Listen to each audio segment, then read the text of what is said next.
Sister Laila live. Sister Laila live. Weekly for the show at the hour. Ask Sister Laila live. Sister Laila. Invite your friends and family. Make it cozy. Ask Sister Laila.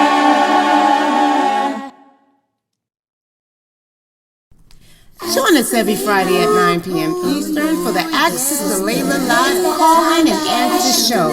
Please join Ustada Laila Nasheeba. If you have any questions in regards to this theme, call in at 862-370-2838. Now streaming on various platforms right here on Sunnahfollowers. This week on the Ask Sister Laila Live show, we will be exploring the topic of pride. The differences in good pride, where Islam encourages gratitude, dignity, happiness when receiving Allah's favor, which should be rooted in thankfulness and rejoicing in Allah's mercy. And the distinction between arrogant pride, which is forbidden, which ultimately led to the downfall of Shaitan. So, what are the hadiths and what does the Quran say about the topic? What are the consequences and the remedies that may help? Please join us this Friday at 9:30 p.m. Eastern as Ustada Laila Nasheeba explores on this very intricate and explosive topic on pride, how to recognize it, stop it, and live a life opposite of it. Streaming on all major platforms. Channel Sunnahfollowers.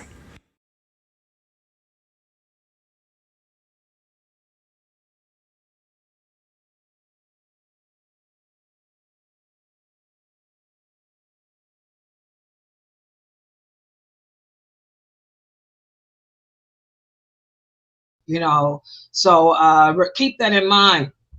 And by the way, we don't have a topic for next week. So you can be your topic can be first for next week. If there's something that you're dealing with in your personal life that you like for us to address next week is available. Oh yeah, it's open. $100 donation needed. Because by the way, nonprofit organization, it costs $2,000 a month to run this website. Look at the rewards you're getting. Whatever blessings Allah is giving us here at Sunnahfollowers for teaching Islam in its truthfulness with the understanding of those original companions, you will get whatever reward Allah is giving us. Plus, what better gift to give this ummah other than the gift of true knowledge, true hikmah, which is understanding of this deen. So make those donations and send me a topic. Okay, before we get started, let's look at the one of the questions here that one of the sisters has posted here. She wants to know, Sister Laila, can a male doctor do injections that the hijab has to be removed from? Of course.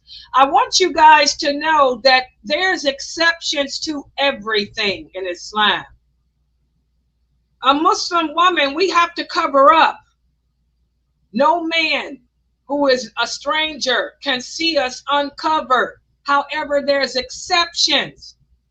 The exception is, of course, unless there's a medical reason. Okay, if I'm having a baby, my doctor is a male. He can see my private parts. He's delivering a baby. Okay, if I'm having surgery and my doctor has to operate on my legs, he can see my legs. So, of course, there's exceptions to everything in Islam. Okay, there's always exceptions to everything. Just like if I'm stranded in a desert and there's no water to drink and I'm dying of thirst, if I come upon a can of beer, I can drink that beer if it's going to save my life. So, of course, there's exceptions to everything. So if you have to have surgery, okay, and you have to remove your hijab so the doctor can do surgery on your head, of course, you remove the hijab, okay? When I had to have knee surgery done on my knees, the doctor that did my knee surgery was not a female, he was a male. And he removed, he saw my legs. He had to remove, I had to take my abaya. He took that abaya up so he could do the knee surgery. Yeah. So if your male doctor has to give you injections in your neck, because say, for example, you have migraines, they now have give you injections. If some people have migraines that are so bad that you have to get it, you can get injections in the back of your neck. So you have to remove your hijab so he can inject you in the back of the neck. Yeah, you remove the hijab so he can inject you in the back of the neck. Exactly. That's different. That's a medical reason. And Allah knows best. He's a professional. He's a doctor. He's not trying to have sex with you. He's not trying to turn you on. And usually now, and when the doctors do that, they always have another person present. Even in the medical field nowadays, when the doctor is doing surgery on you, he's not alone in the room with you. He has to have people in the room with him to make sure he's not violating you. So he's not alone with you either. There's other people in there to make sure that he's not violating you. And the same for a female doctor. If it's a female doctor and she has to do injections on a man, she can do that too. And there's always somebody with her as well. So Allah is merciful, and Allah is just. He makes the rules, but he also sets exceptions to the rules too. Medical wise, there's always exceptions, and Allah knows best. Yes. Any other questions? Yeah, go ahead and type them on the screen. Okay, one of the new shahadas is asking me. She said, Sister Laila, I wanted to ask that question last week. She said, can a woman be a female doctor and have male patients? She said, I wanted to ask that. Okay, she said, yes, normally if a woman is a female doctor, she usually tries to limit herself to female patients, but there's exceptions to the rule, yes. If you have a male patient and you say you're a specialist and you specialize in something, yes, you can have male patients. But normally, like if you're just a family practitioner, most female doctors, they try to limit their profession to females. But if you're like, say you're a brain surgeon or you're a specialist, your specialty is brain surgery, or you're a specialist, yes, it can include male patients too. Okay, yes. Like I said, there's exceptions to the rule. There's exceptions to the rule. And Allah knows best. Yes.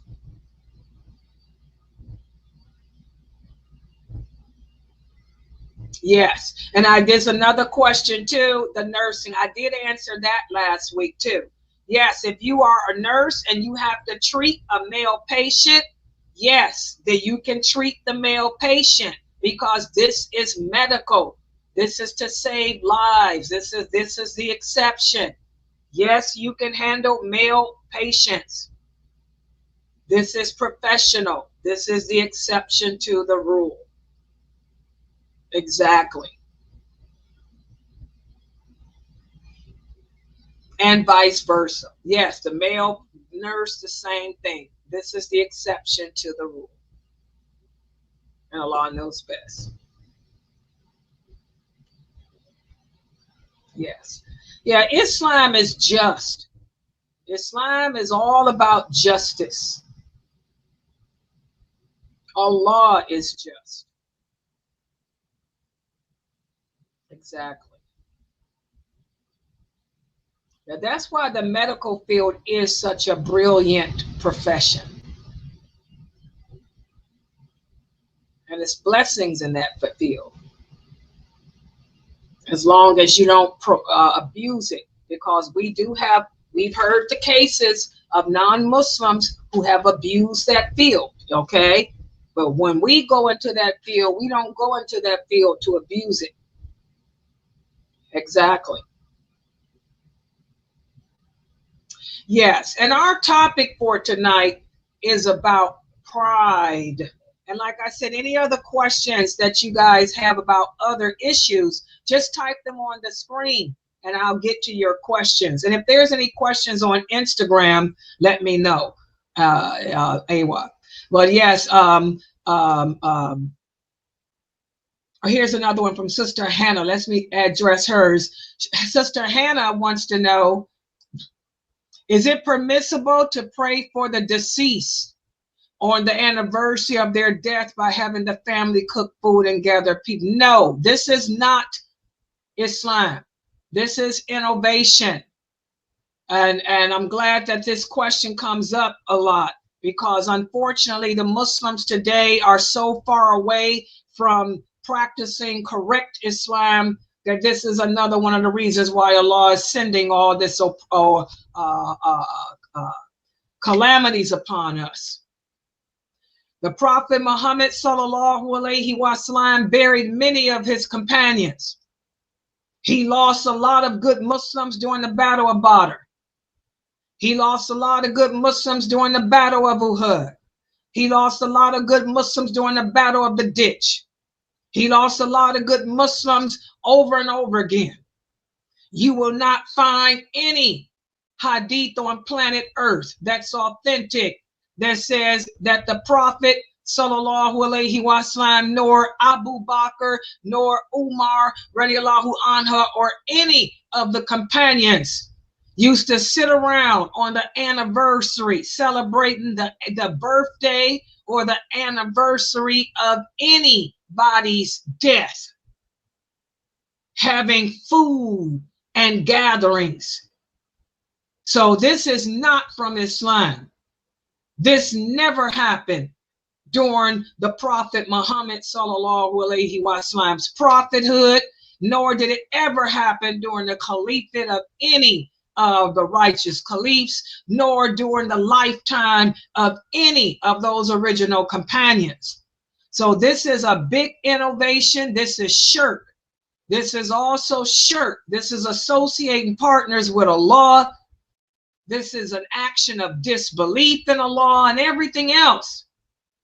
Because remember, you know, these are actions of worship. We don't worship anyone but Allah. Okay, we don't worship the dead. This is all carryovers.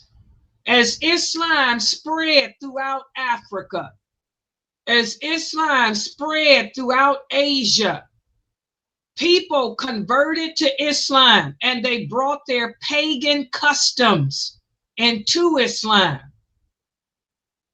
People used to worship the dead. People used to celebrate the death of the dead. And when they converted into Islam from the different African tribes, when they converted into Islam from the different Asian pagan tribes, they brought these pagan rituals into Islam. This is not Islam. So no, it's not permissible to do this. This is shirk. This is associating partners with Allah. We don't do this, guys. You have to stay away from this stuff. Remember, our allegiance is to Allah. Our allegiance is to his book. Our allegiance is to his prophet, sallallahu alaihi wasallam. Our allegiance is to his religion. It's not to the religion of our ancestors. It's not to the practices of our ancestors. So we have to let go. We have to let go of our pagan practices that come from our ancestors. That's the verse that we went over in our class yesterday. That's the verse of the Quran that we went over in our Metcalcitic Tafsir of Surah Baqarah yesterday. We have no attachment to what our forefathers did. Y'all understand that? We don't celebrate the anniversary or birthdays of death of any of our families or relatives. Is that clear, everybody? This is El Wala, Wel Barah. This is part of the Shahada. This is part of that testimony of faith. This is part of La ilaha illallah.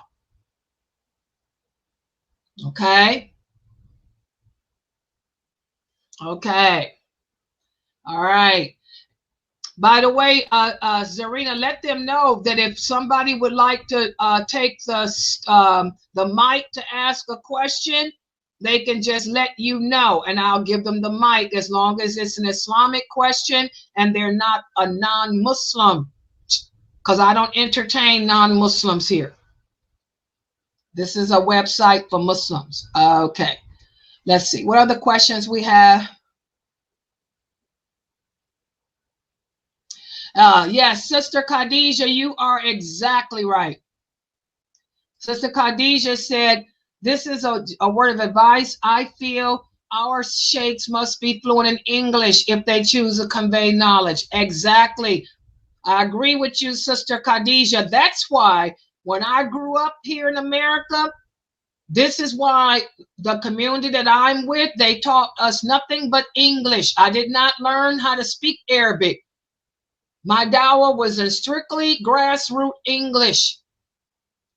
They taught me nothing but grassroots English. They did not even teach me Arabic. I didn't learn how to read the Quran in Arabic until much later in life. Much later in life. I did not learn how to read in Arabic until much later. They made me learn English, everything in English and hadiths. I learned Arabic much, much later. Yes.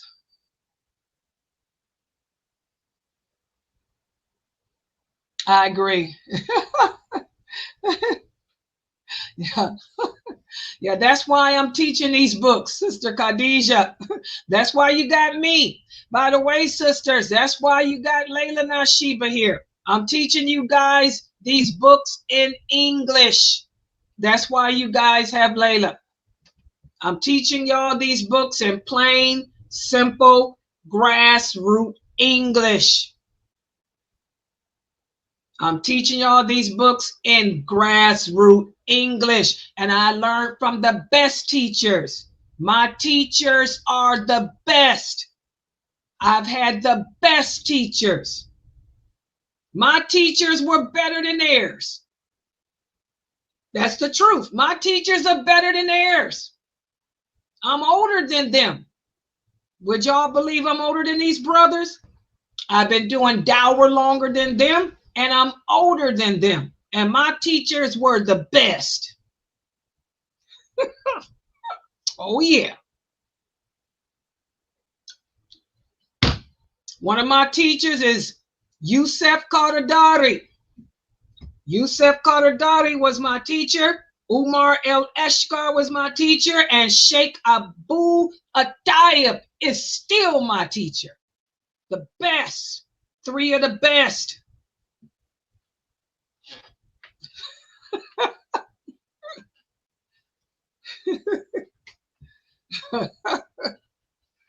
Best teachers.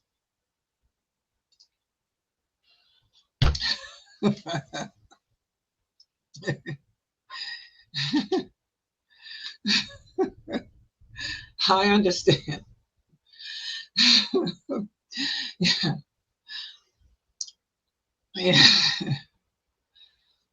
Yeah, that's the problem. The language gets lost. I agree. That's why I've been doing this. And guys, I've been teaching these classes. I've been teaching this stuff for over 50 years. I've been teaching Akida for over 50 years. I've been teaching this stuff. Most of this is Ibn Taymiyyah's work. I've been teaching this stuff for over 50 years, since 1986 on the internet. If you guys listen to my lectures are on the internet since 1986, when the internet was first formed. I've been teaching all of this, the awliya of Allah. Who are the allies of Allah, the allies of Shaitan? I've been teaching the same stuff over and over since 1986. I sure have. The lawful and the unlawful, over and over and over. Nobody just ever listened to me because I'm a woman. Because we're women, they don't listen to us. Women like to learn from men for some reason. For some women, for some reason, women don't want to learn from another woman. They rather go running after the men. They like to run after the men. But I've been teaching these classes forever. Forever. All my lectures are on the internet. You hear the same stuff over and over and over and over and over. Paradise and hell, over and over and over. I've been teaching paradise and hell, how to soften the heart, how to purify the heart. Who are the allies of Allah? Who are the allies of Shaitan? Same stuff. Over and over. Nobody listens. Yes. So let's talk about the pride. Now, there's two different types of pride, guys. The Prophet Muhammad sallallahu alaihi wasallam said there's two different types of pride. Inner pride and outer pride. We have an authentic hadith.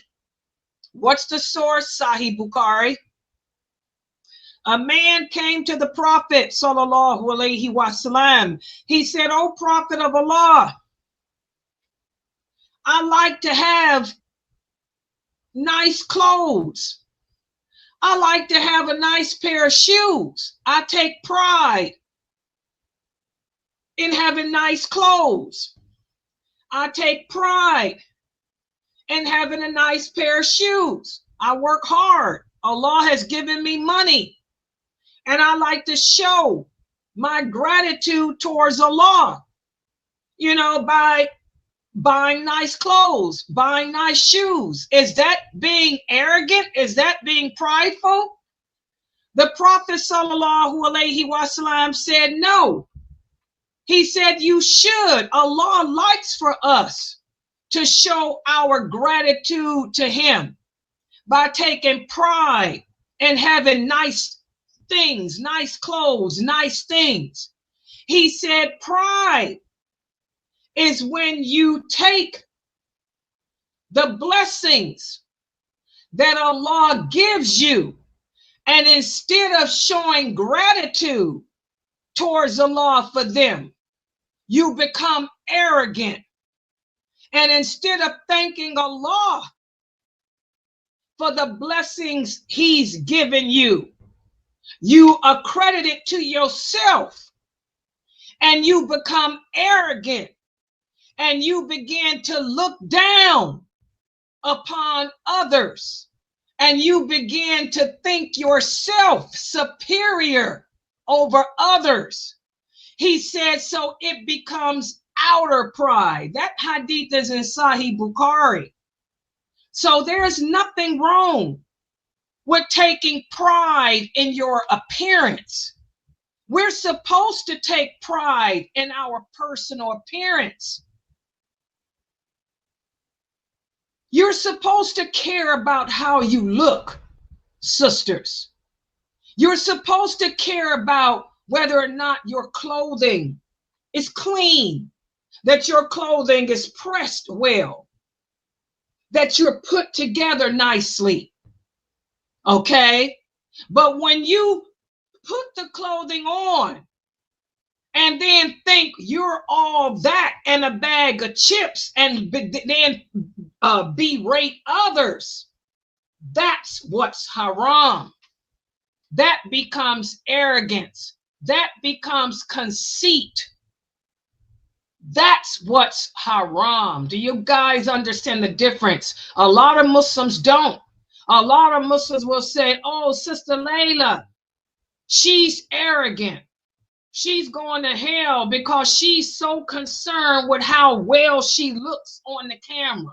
I'm supposed to be concerned. When I turn on this camera, I am representing all Muslim women on earth. We have a lot of non-Muslims, especially in 2025, who lie on us as a nation.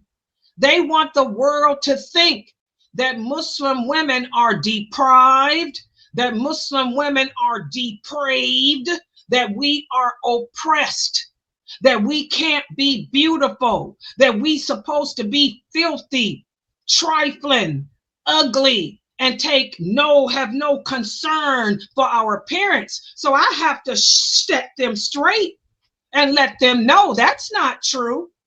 I care about my appearance just as much as you care about yours. However, the only difference is I'm modest.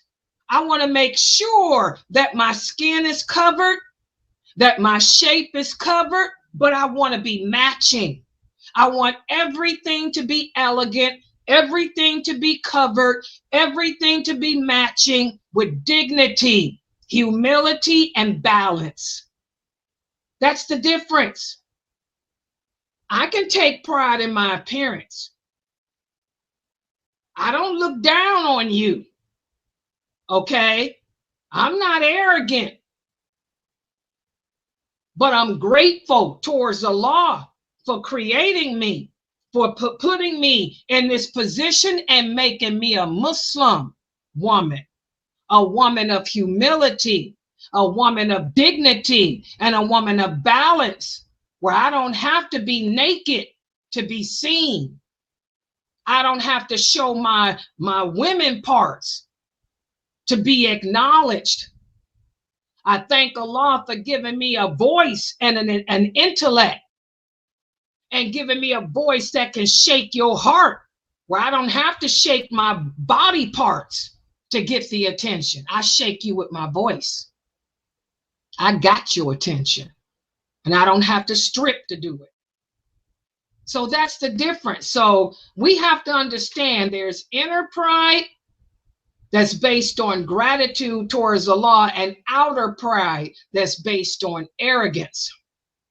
Inner pride consists of self-esteem, self-respect, self-love, and gratitude towards Allah. Outer pride is conceit, arrogance, superiority, and pompousness. Which one do you have? And it all begins with your parents. How did your parents nurture you? And unfortunately, a lot of Muslim kids are growing up today with no self-esteem, no self-love, no self-pride, because their parents think that these things are haram. The parents yell and scream and belittle the children. The parents are raising the Muslim kids and telling them, don't care about how you look. That's wrong to tell a child. You should care about how you look. Don't worry about whether your hijab is matching. You should worry about whether your hijab is matching your abaya. We destroy our kids that way. This is wrong. Okay, Sister Amina, you said a question. What question? Sister Amina, I don't see any questions from you. Sister Amina, I don't see anything from you. Can you hear me, Sister Amina? I don't see nothing from you except my question, my question. Is she in the Zoom room?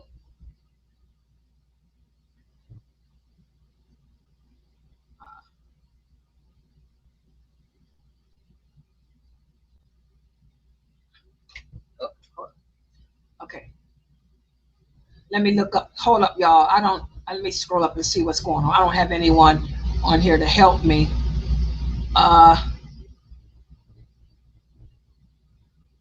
Mina's not in Zoom.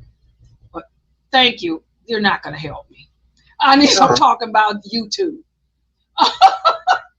Let me see what's going on. I don't know where Fatma's been for a while.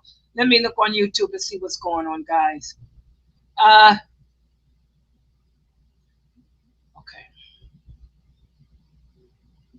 Let me see. Okay, let me see what's going on YouTube, guys. Let me see if I missed something on YouTube.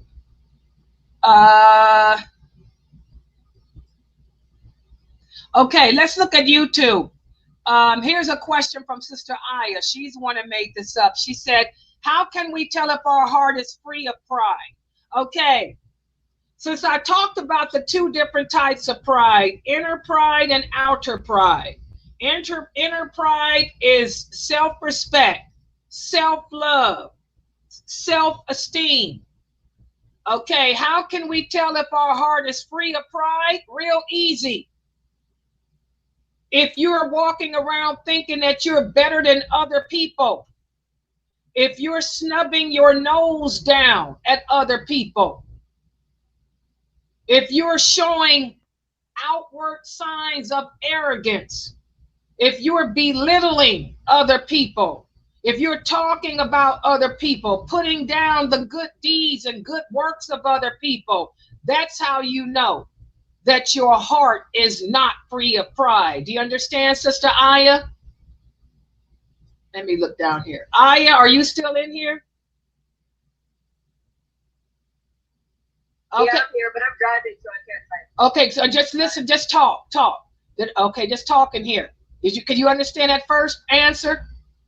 Yeah, I do. Okay, so how can you tell if your heart is free of pride? If you find yourself always looking down on other people, putting down the good deeds that other people do, belittling or berating other people, mocking other people, that's how you know that your heart is filled with pride and jealousy, because jealousy is also a form of pride.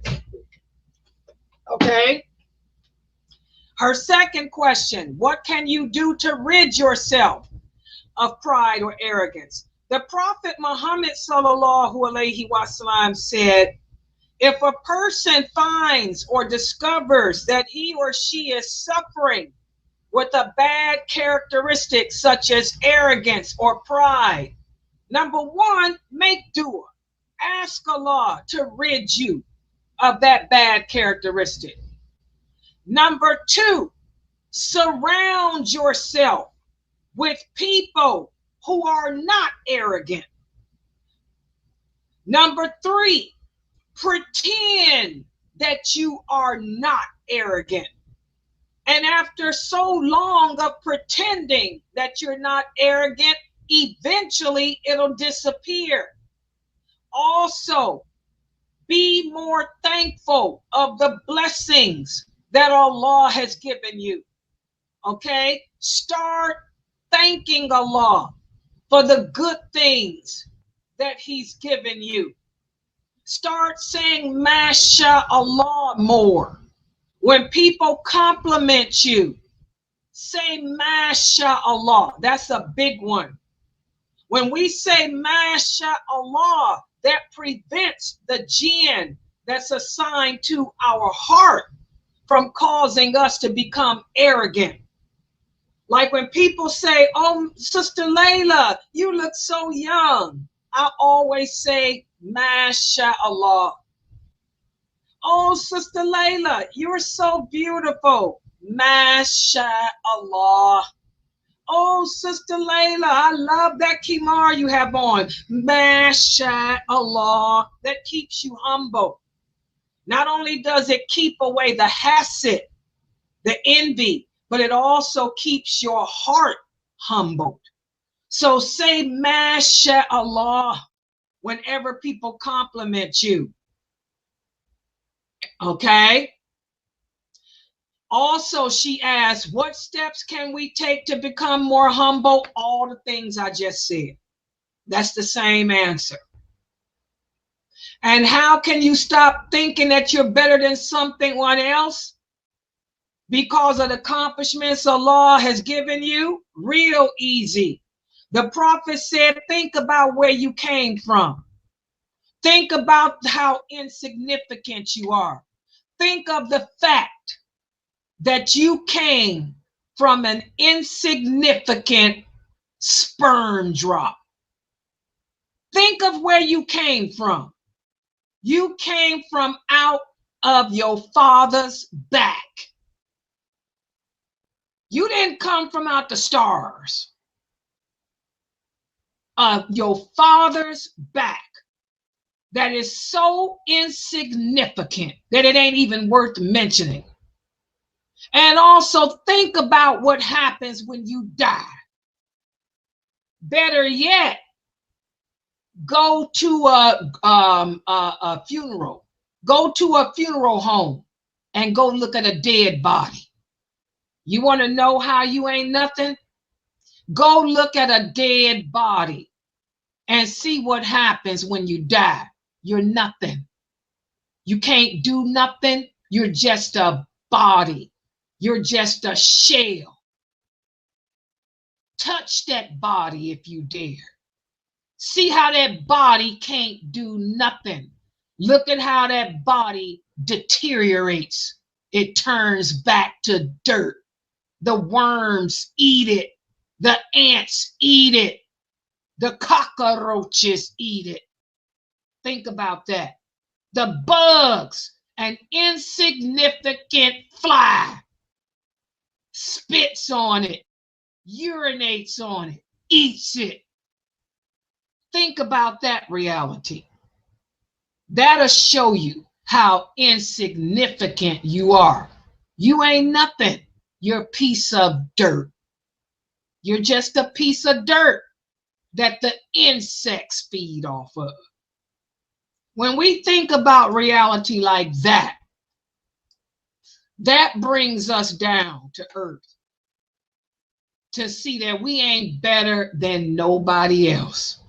Because just like that person that you think you better than turns to dirt where the worms and cockroaches feed off of, those same worms, those same cockroaches feed off you too. Put you right next to them, they're going to feed off you both. So your accomplishments in this world are nothing. Because you ain't no better than that person you putting down. You understand? That's how the prophet taught us to be humble. That's what he would tell the companions, to keep them humble. You no different than him. When you in that grave, them same worms, same cockroaches, ants, fleas gonna feed off you too. Your accomplishments ain't gonna save you. Your accomplishments mean nothing. And just like Allah gave you an accomplishment, he can take it away. Keep talking. Keep on talking about your accomplishments. Allah giveth and Allah taketh away. He'll take them away from you so quick. Look how many men and women fall from grace in this world. They end up with nothing. Look at that talk show host lady. She ain't Wendy Williams. She ain't got nothing now, do she? Where's her talk show? Where's everything? Keep on talking. You're going to be like Wendy Williams. That's how you keep yourself from being arrogant. Does that answer your questions, Aya? Does that answer? Yeah, that's great imagery with the words. Huh? That's great imagery with the words. Yeah, and that's what you do. The prophet said, think like that. That keeps you humble. Thank you. Yeah, but what I want you guys to concentrate on is the inner pride, because so many of us lack that. What I see when I see a lot of you new shahadas come into my classes, most of y'all don't have the inner pride. You sisters are beat down and broken. A lot of you have no self-esteem, and that's what hurts me. I'm like, how were you raised? You think it's haram to compliment someone. Okay, subhanallah, and a lot of you don't. If I compliment you, you think that it's a bad thing. What happened? Where's the inner pride? Where's the self-esteem? The self-love? Who broke you? Your parents broke you. Your ex-husbands. What happened? I mean, we have to work on inner pride. I don't see the inner pride that I was raised with. My generation, we grew up in the 60s. We were taught to love ourselves and have self-respect. I don't see kids today being raised with that self-love. I don't see it. They're being stripped of it. Okay, let's see. Some other questions down here. Let me see.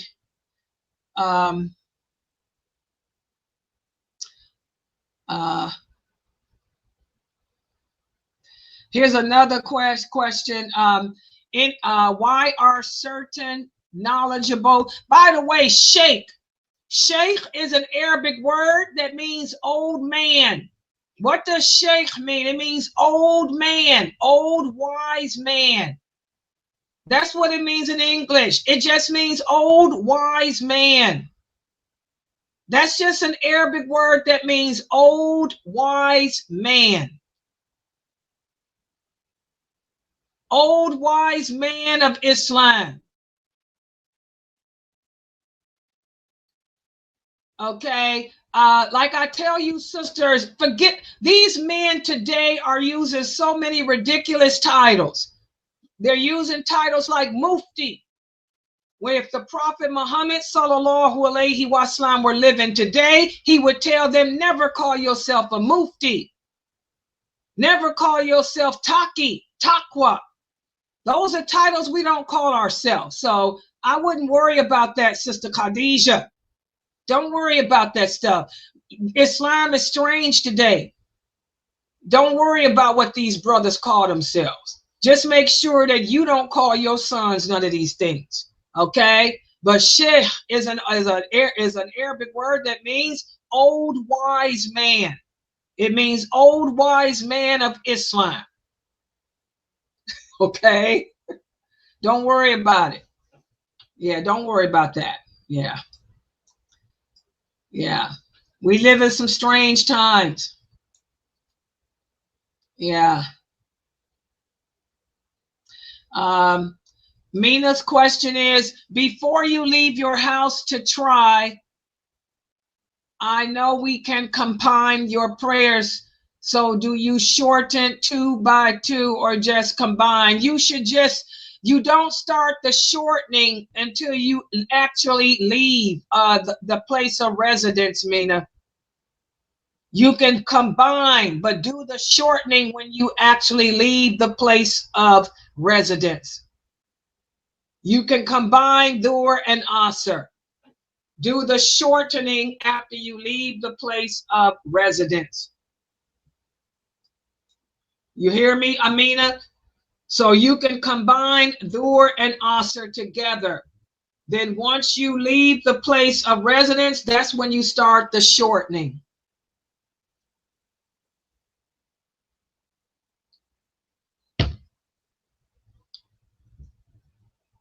Okay.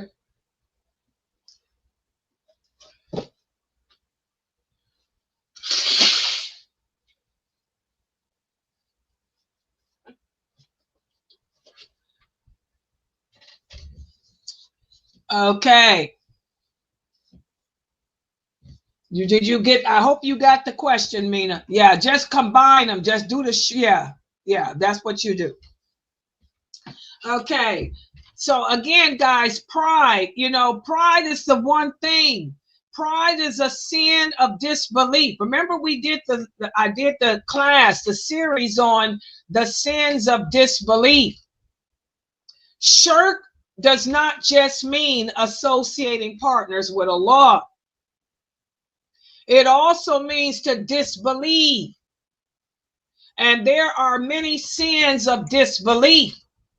Pride is also a sin of disbelief.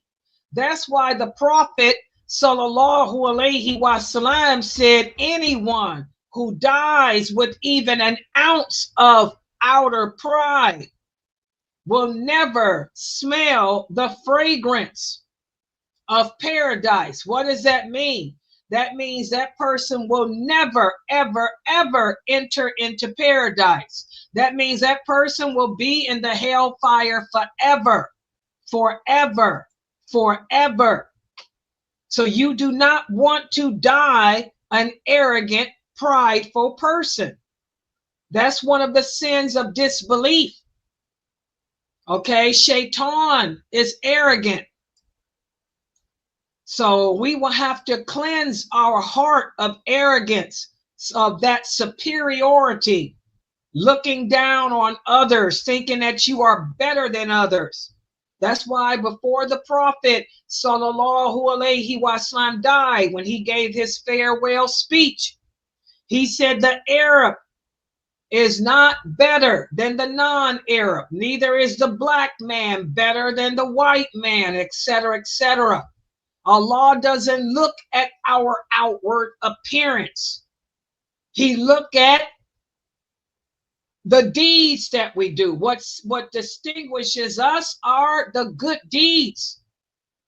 Allah doesn't care what language we speak. That's why everyone went crazy when they heard that famous brother from out of Saudi Arabia say that Arabs are superior over all people.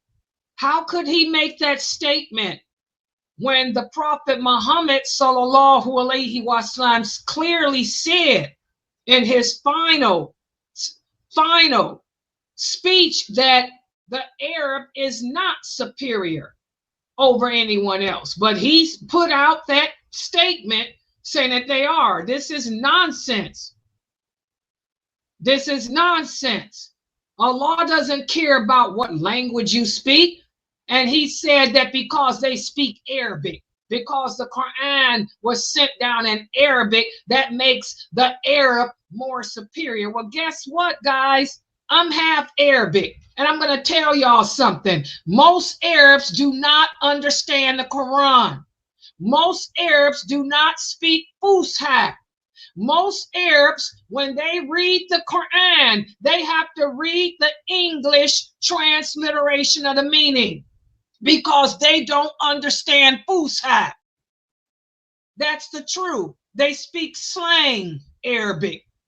Just like most people that speak English cannot understand Shakespearean English. They speak slang. You speak American slang, hip hop, or urban slang. You do not speak Oxford English. You do not speak British English. Okay? So why would he put out a statement saying that Arabs are superior because they speak the language of the Quran when they don't? They speak Palestinian, or they speak Kuwaiti, or they speak Egyptian, or they speak Jordanian, or they speak Moroccan, and nobody understands Moroccan. Come on, please.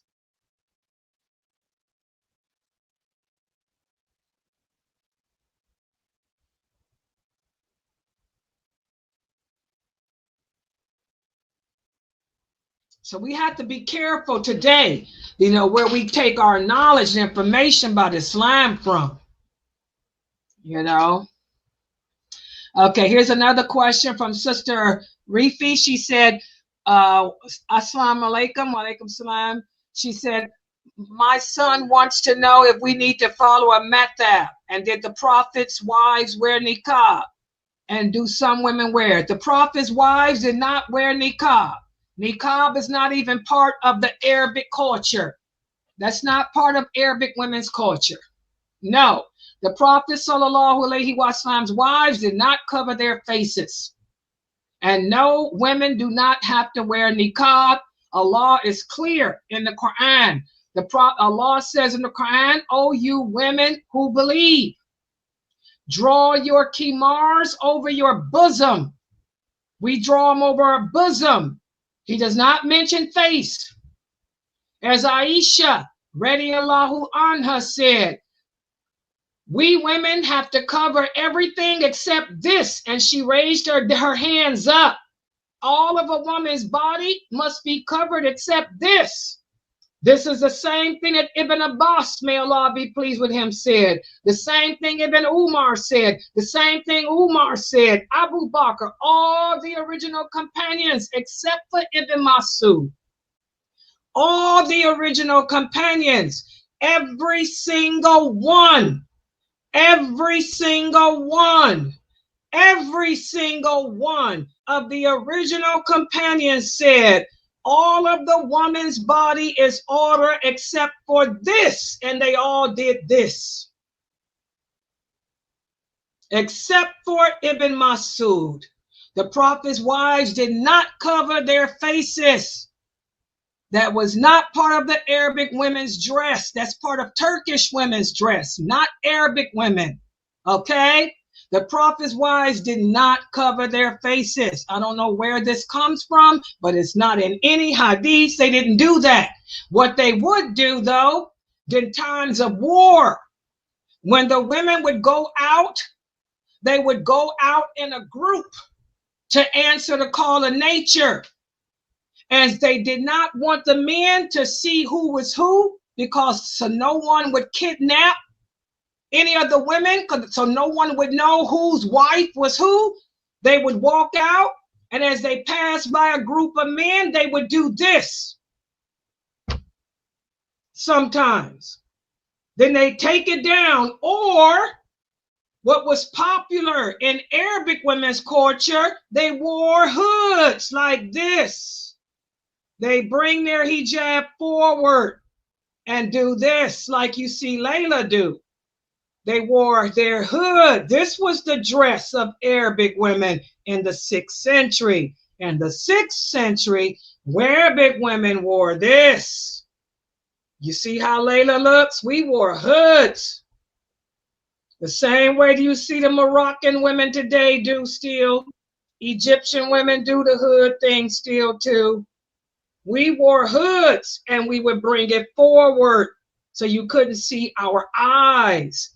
Because as Aisha radiallahu anha says, the eyes are the key to the soul. So they would wear their kimars and bring it forward so you couldn't see who was who like this. You can't tell who I am, right?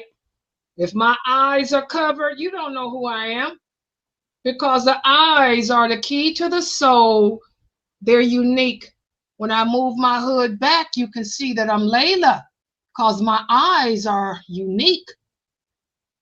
If I wore niqab, you could still tell I'm Laila, because this is my family. You can look at my eyes. You can still say Laila is Sadat.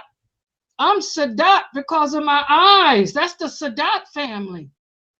Arabic women did this because you can't hide our eyes. That's why in Islam, a woman cannot remove the eyebrows. The eyebrows are changing the creation of Allah. When you remove your eyebrows, that's changing the creation of Allah. Your eyebrows is your fingerprint. Your eyebrows tell you what family you come from. So if Aisha and them were going out past a group of men, they would bring their kimar forward like this. So you couldn't tell who was Aisha, who was Salama, because the eyebrows, the eyes is the fingerprint of the person. See? There's the Sadat. Eyes and eyebrows. That's our fingerprint. So whoever told you that they wore niqab, we don't know where that comes from. Arab women didn't wear niqab. That's Turkish women, not Arabic women. The second part of your question, do we follow a madhab? That's a real easy answer. What madhab did the Prophet Muhammad follow? Did he follow Imam Malik? Did he follow Imam Shafi? Did the Prophet Muhammad follow Imam Hanafi? Those men were not even living. So I think that answers your question. If we have to follow a madhab, then that means the Prophet Muhammad had to follow it. So what madhab did the Prophet Muhammad follow? What madhab did Umar follow? What madhab did Aisha follow? Remember, Allah says, obey me and obey my messenger. Follow me. Follow the Prophet Muhammad. So if we need to follow a method, then that means that the prophet needed to. We supposed to follow him. So what method did he follow? Which one of those 4 imams did the Prophet Muhammad follow? Were they living at his time, during his time? That's a real easy question to answer. And Allah knows best.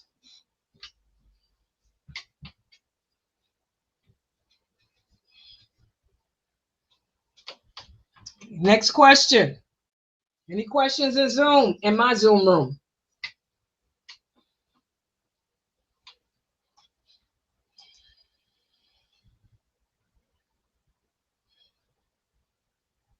Yeah, that's what they did. They would either do that if they were passing by a group of men and wanted to not be known. They would either do this, but most of the time they did this. This was easier and better. Yeah, this was easier and better.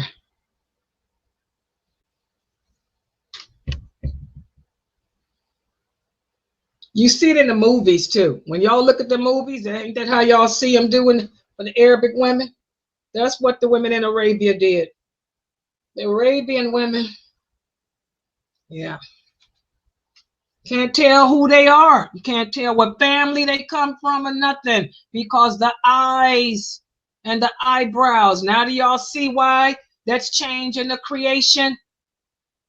You can't change the creation of Allah. I don't care what fatwas these famous brothers put out. The Prophet sallallahu alaihi wasallam said anyone who removes the hair from the eyebrows, male or female, you have the curse of Allah on you, because you're changing the creation of Allah. Your eyebrows is your fingerprint. You can tell what family, what tribe you are. What you can tell your family, tribe, and everything from those eyes and eyebrows. The thickness, everybody's eyebrows are different, unique. They can't be duplicated.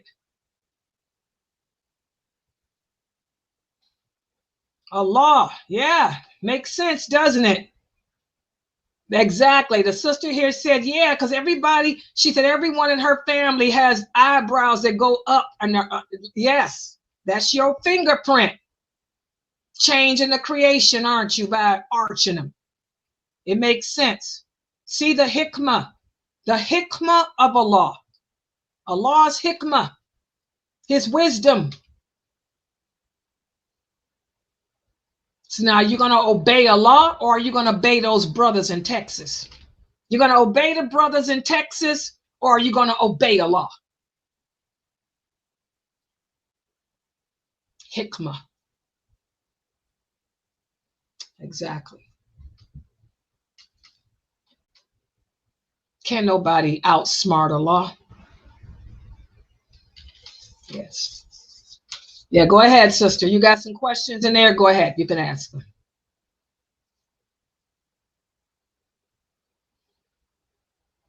Exactly. Yes, I've answered this question before. The sister here is saying that she was told that as Muslim women, we have to wear dark colors. This is not true. Again, when people tell you things you like that, they have to bring the dalil. Another beauty of this beautiful way of life, Islam. Islam is based on evidence from the Quran and the Sunnah. If somebody tells you that you have to do something, where's the evidence? If we can only wear dark colors, there has to be a clear nas. There has to be a verse from the Quran that says women can only wear dark colors. We have the authentic hadith. What's the source? Sahih Bukhari. Atiyah, may Allah be pleased with her. She says, we, women, we never wore dark colors. This is Sahih Bukhari. She said, we never wore dark colors unless we were mourning the death of someone. In that case, we would remove all jewelry, and we would remove all of our makeup, which shows makeup has never been haram. Makeup is not haram either. The women wore kohol too. They wore makeup outside the house. She said we never wore dark colors unless we were mourning the death of someone. In that case, we would remove all of our jewelry and we would remove all makeup and we would only wear dark colors until the mourning period was over. Afterwards, we would put on our regular colors and our makeup and resume. That's how they could tell if a woman was in mourning. She would wear dark colors, no makeup, no jewelry. Sahih Bukhari Atiyah. May Allah be pleased with her. We have to learn these hadiths. Okay.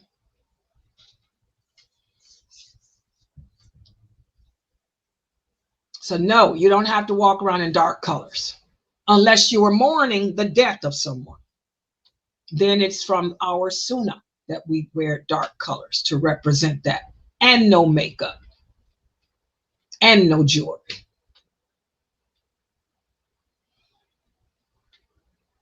And no perfume. No perfume either. Okay.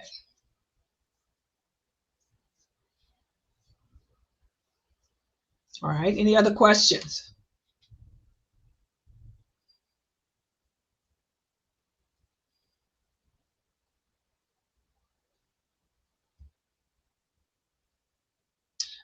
Okay, the sister here is asking, she said, some of us new shahadas, we came together and we prayed together. She said it was not enough room for me to stand in the middle. So I stood in front and then they stood behind me. Was this okay? Yes. Yes, you may find that happens. You know what I mean? You know, you should, you know, you can stand in the middle, but there, if you can also stand in front and they pray behind you too. Either one is acceptable. And Allah knows best.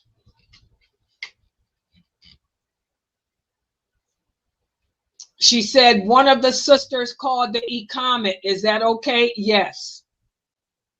That's good practice for you guys too. That was good.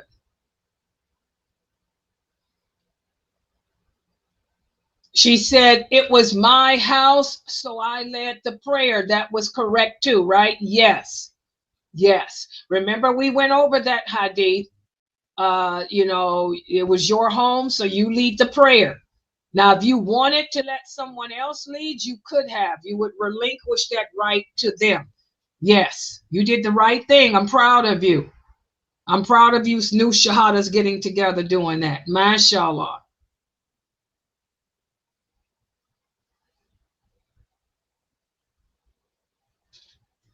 If a woman is praying, okay, and she can wear an abaya that comes down to cover the top of her feet. But if the abaya slips up, then there's no harm on her, because it happens sometimes. Sometimes a woman is praying and she has, and remember, when it comes to the prayer, the rules are not as stringent.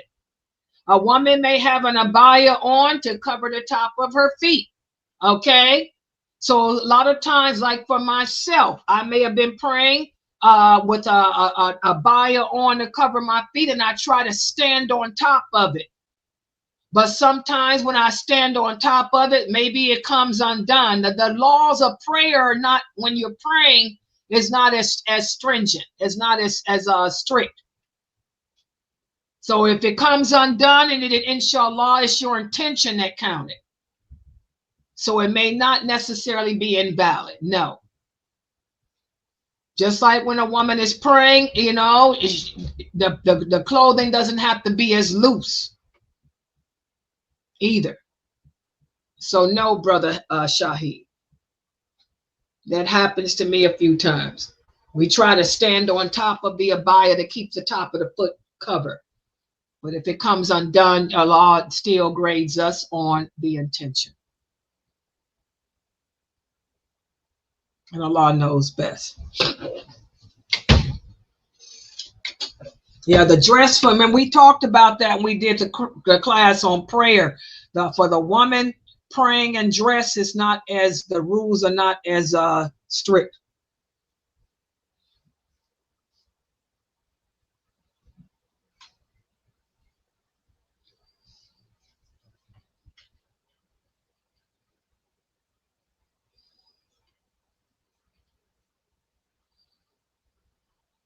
Yes, go ahead, sister.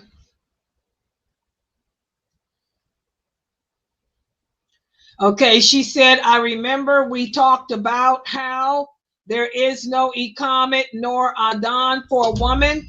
So that means that I don't have to call the adhan nor iqamet, especially if I hear that the people, if I think there's people listening, right? So I don't call the iqamet or adhan, correct. There is no iqamet or adhan for a woman. That means a woman doesn't have to call it. Why? Because it entails beautifying her voice. And again, Allah makes these rules for the protection of women. If a man hears a woman calling the iqamet or calling the adhan, that means he knows she's by herself in that house. And what does that mean? He can come in that house and try to attack her. Y'all see the hikmah, the wisdom behind Allah and his rules, his laws is all for our protection. So a woman doesn't have to call the adhan. A woman doesn't have to call the iqamet for herself.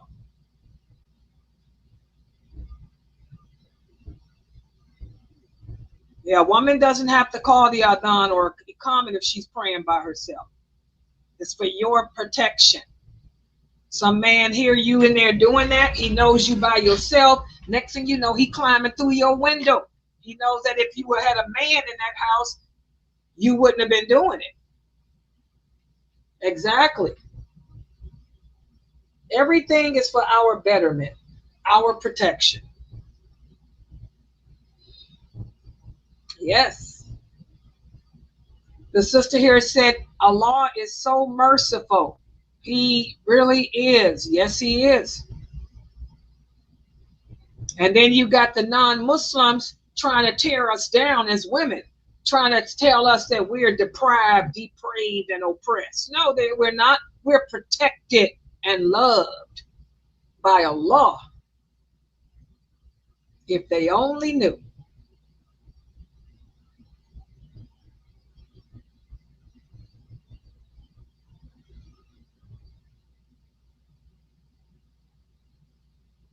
Okay, the sister here says, can you tell me, Sister Laila, how to open the door when I'm praying if somebody is at my door? Okay, this is a good question too. Just remember, sister, the key to that is as long as you do not break facing the direction of the Qibla. That's the key to that. You have to maintain facing the direction of the Qibla. If you break facing the direction of the Qibla, then you break the prayer. Okay, so if you're facing the direction of the Qibla and someone, if your kids, say your kids come home from school and you they're knocked at the door, you know, long as you keep maintaining that direction of the Qibla, you can walk to the door, open it, let them in and go back. But if you have to turn from that break direction of the Qibla, then you have to redo the prayer. You understand? So that's the key. The pillar of that is don't break direction of the Qibla.